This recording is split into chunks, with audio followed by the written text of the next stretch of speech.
Brilliant. more in Well, my... over to you, Bella. We're really looking forward to hearing from you about increasing our diversity in AMED. Thanks.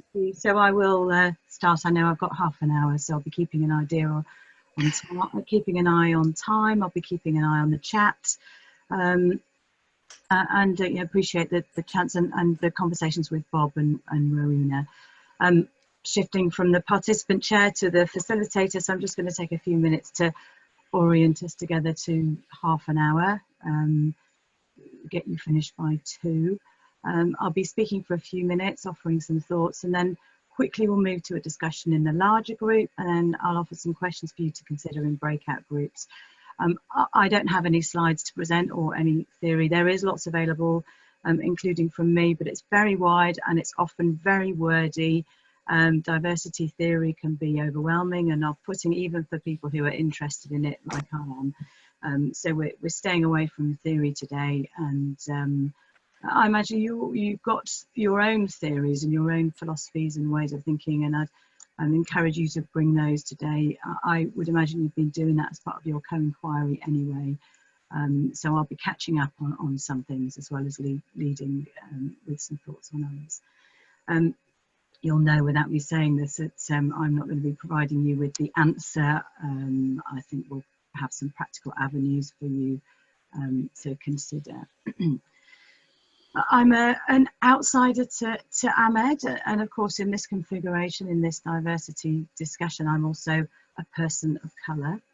You know my name and the fact that I work as a facilitator, but to introduce myself a bit more fully with a diversity lens, I'm Indian ethnically. Both my parents are Indian, within that Hindu and Gujarati, which means a particular state in the northwest of India.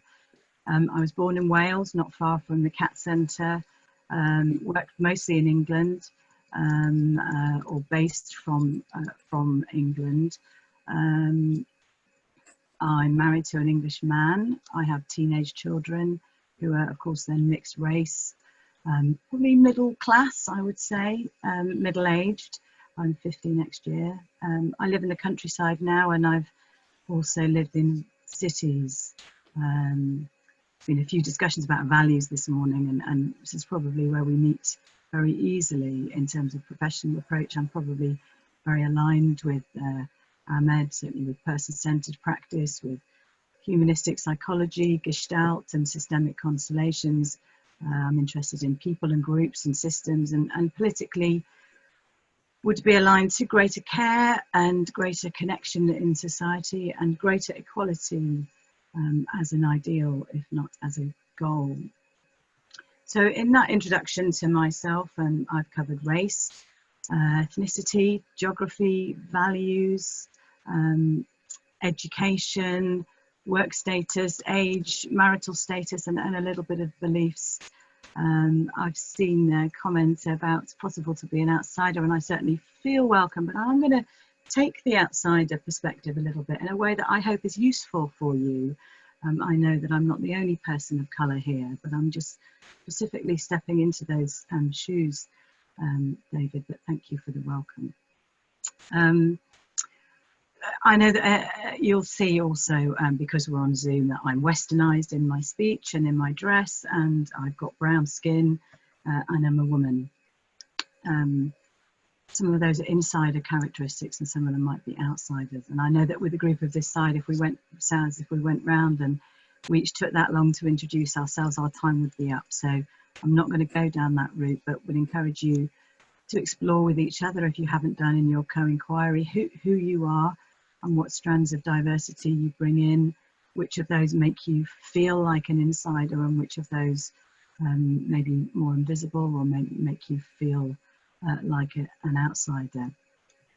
And I'd be curious to hear how this strikes you, you know, what this means to you, who you are, where I'm the same as you and where I'm different, and maybe that's the heart of our exploration today.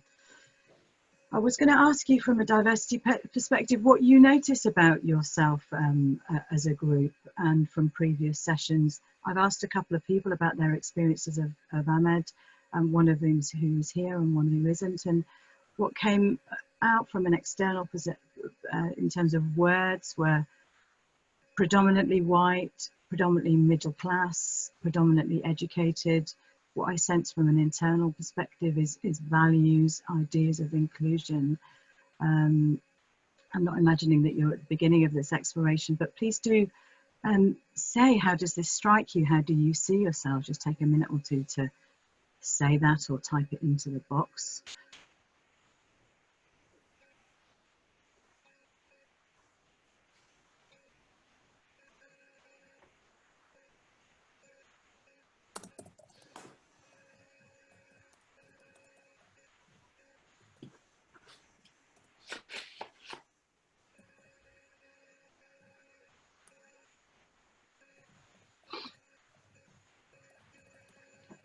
I'll just wait for a few seconds more.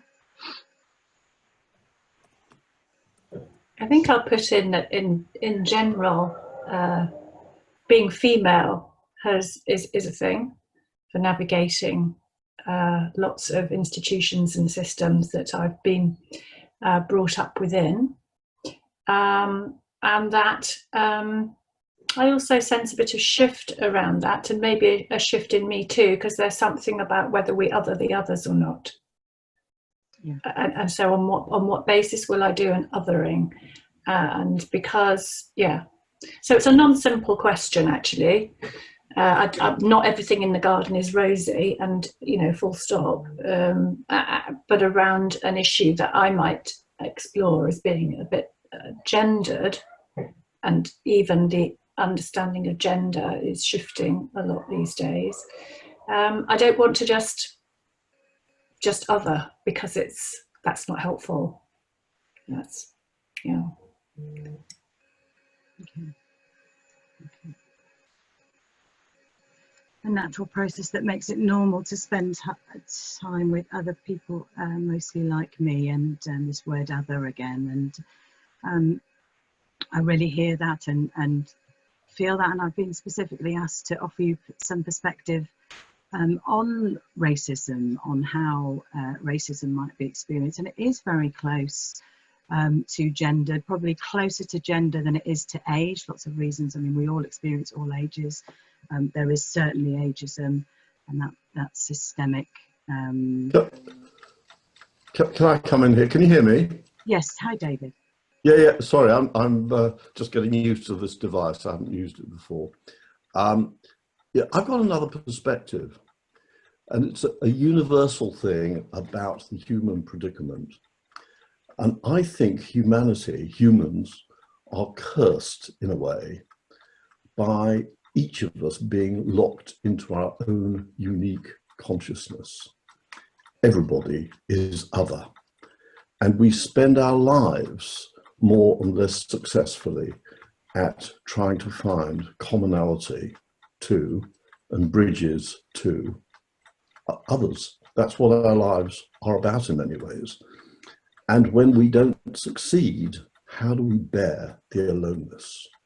And people, of course, will go to desperate, and sometimes violent, sometimes grotesque methods to achieve that, or to ablate the pain of it. But I think we are all other, and we can all, and yet we can find commonality with all. So that's just a brief comment.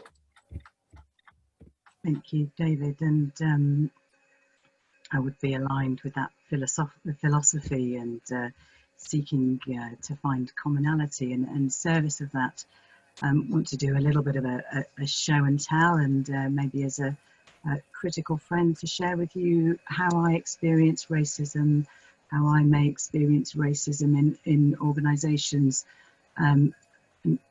such as Ahmed, which are predominantly white, male and middle class. Is that helpful? Yeah. A bit, but yes, obviously there are some people, for various social and political reasons, are going to be designated as more other than others.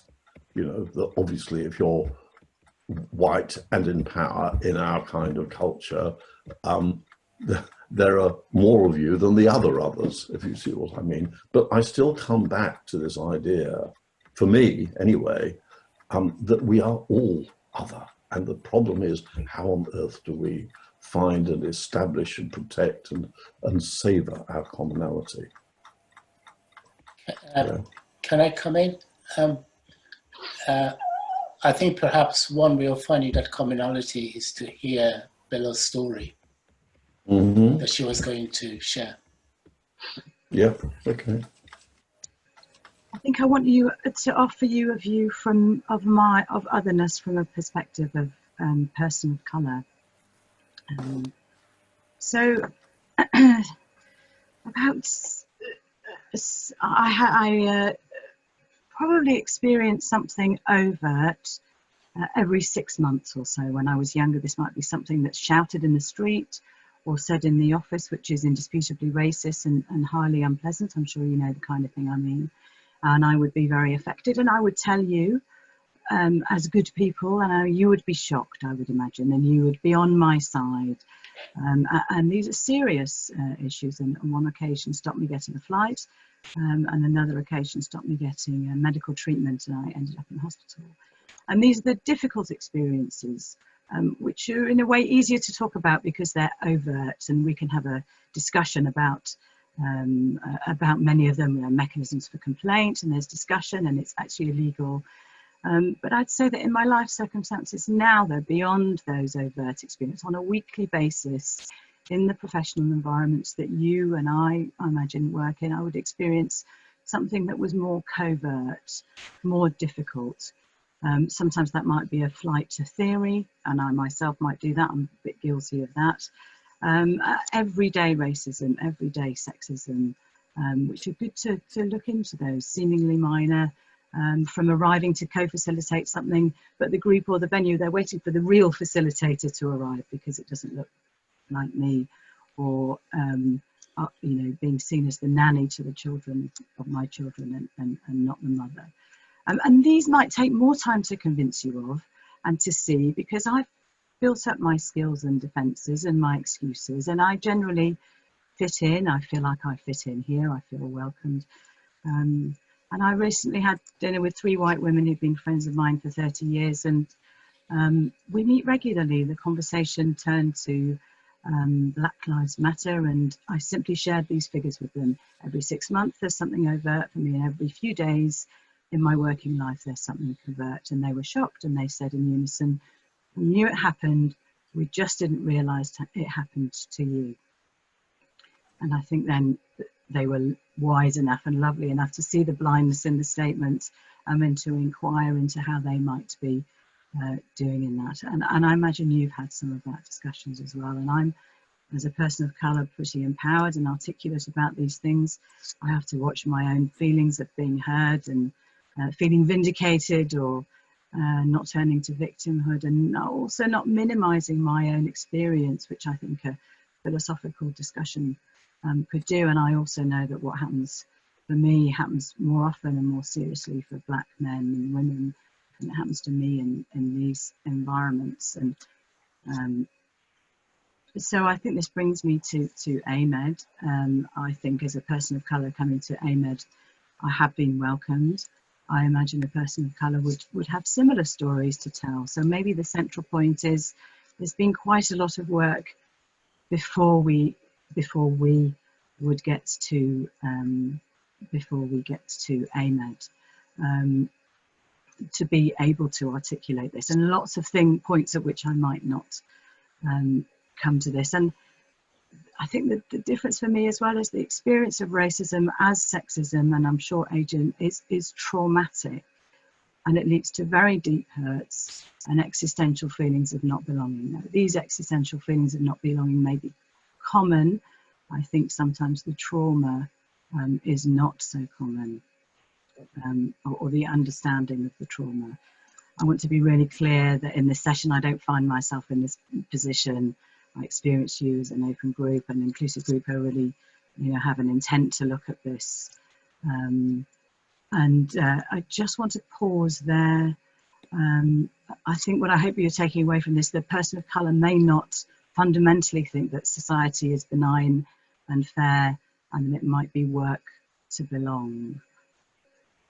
Just going to pause there before we look at something about your network. Are you pausing for comments, Bella, or just? Yes, go for it. I feel, I mean, I'm very, very tentative about how to respond, I notice, and it's because I am white, I'm male, I'm middle class, educated, all of those things. And I don't take for granted anything that you're describing, and especially my status in a white society where white predominates. So all of that. Yeah, understood. So I'm very tentative, and the tentativeness is that it's something linked to what David said about more of a. I mean, I feel like as soon as I start saying this, it's going to sound like I'm somehow negating what you're saying about your experience. The experience I get of your experience, and it's unsupportable, it's unacceptable. And the degree to which you face it day in, day out, or month by month, or through your whole life is, I can't. The truth is, I can't. I'm trying to imagine what that's like, and it is difficult. I also, where I struggle is something to do with feeling likewise other in many circumstances. That I'm lower middle class, that I'm not public school educated, and mixing with people who are wealthy, and I'm definitely not wealthy. Opportunities. So there's a sense for me that I've always had to battle.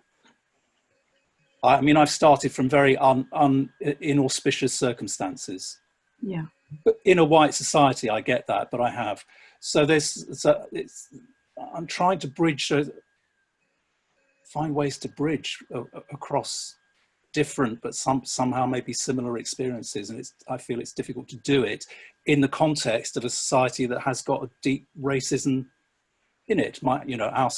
In the UK, deep roots, not least slavery, going back to that era, and then I've grown up in an era when overt racism was definitely was rife. Absolutely, there was no hiding it. So I'm also aware of all of that. So it's just feels to me a very difficult thing to respond to as a white, white in my inverted commas society. That's as far as I can get at the moment. Yeah. Can I ask? Well, I did type up a question. I'll ask it again. What's it mean to be white in AMED? Or what's it like being white in AMED?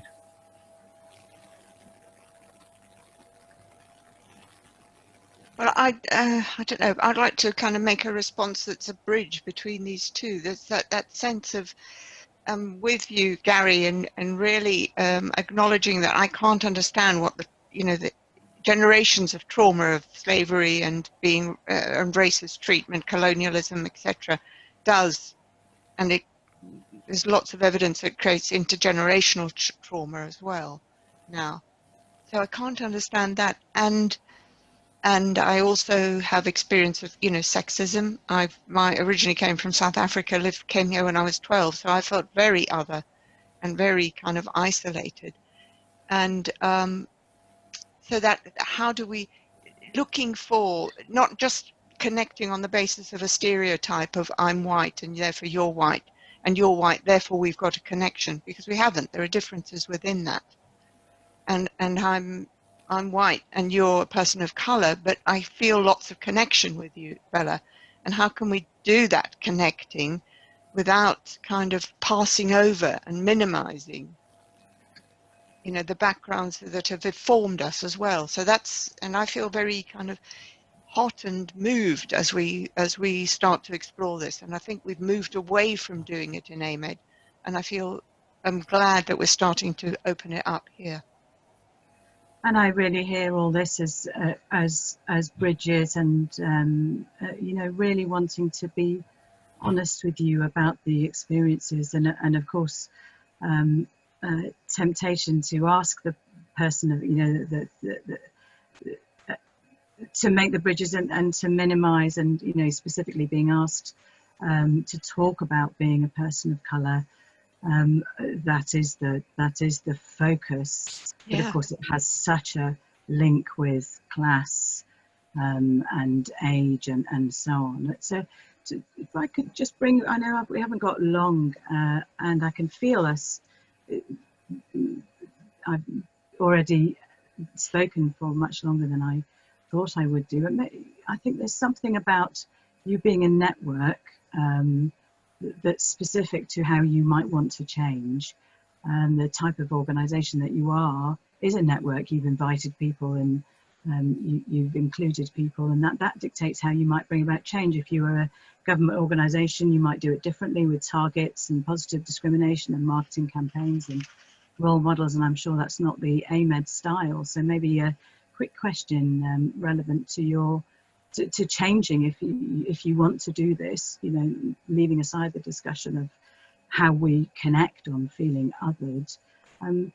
How many people do you personally know who is a person of colour who you would consider inviting to AMED? And I'd ask you to do this just by putting up the number of fingers, either 0 if you don't know anybody of colour that you might invite to AMED, or 1 or 2. Just could you do that quickly? I'd invite. Okay, so probably got about 5, 6, 7, 8, about more than 10 people, I think, that you would consider inviting to AMED. And I won't ask now why they're not here, and you know what might stop you and what make them make sense of it. But I'm going to jump instead to a very quick breakout session for you for AMED to look at how central this is for you. It's obviously what I've been asked to talk about here today. How central is it? How important is it for you that AMED should diversify on the dimension of people of colour? So imagine a target with 1 being the bullseye and 6 being the periphery. If it's hugely important, if you could come back with a number 1, and if you could also complete the session in your breakout groups just for 5 minutes, I think a more racially diverse AMED would. And I'm going to paste these questions for you into the chat. We literally have just 5 minutes. Hello, sorry to interrupt. Could you just repeat the 1 and 6, which is which? Yes, so 1 is central. This is absolutely critically important to me. And 6 is peripheral. There are other things to be talked about, or this isn't what we need to do. And then the second bit in your breakout groups, just to complete the sentence, I think a more racially diverse AMED would.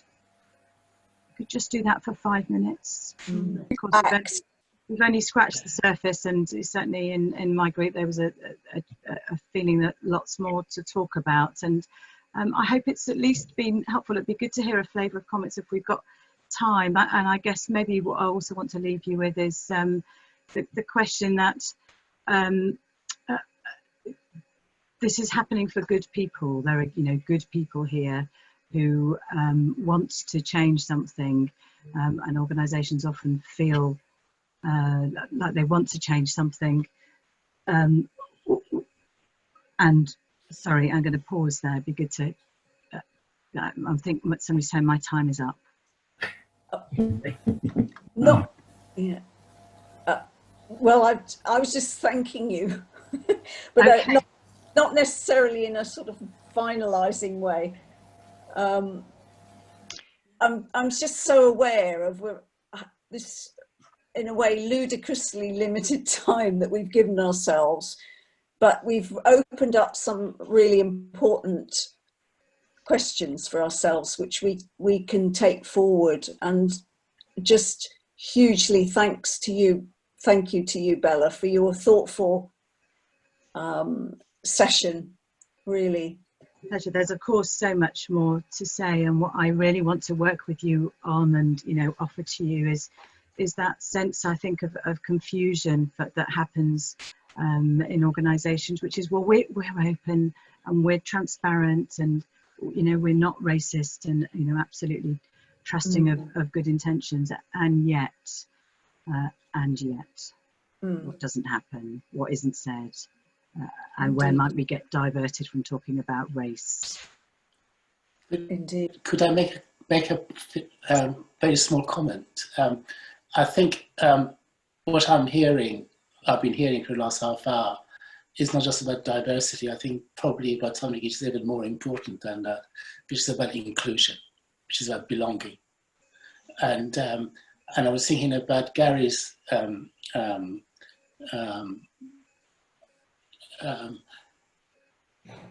I was going to use the word struggle, maybe struggle is the wrong word, attempt, trying to make sense of what was being said, and coming from a very good place. I'll give you 2 examples about belonging.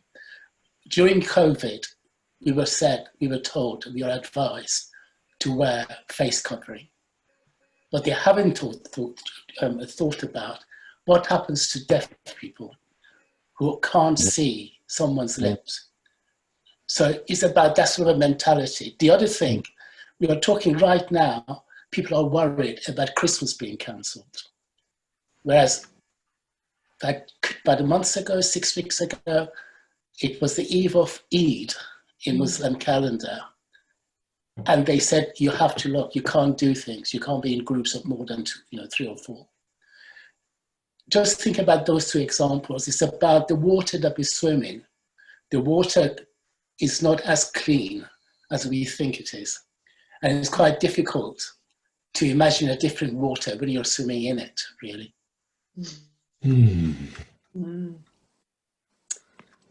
We're actually at our time, aren't we?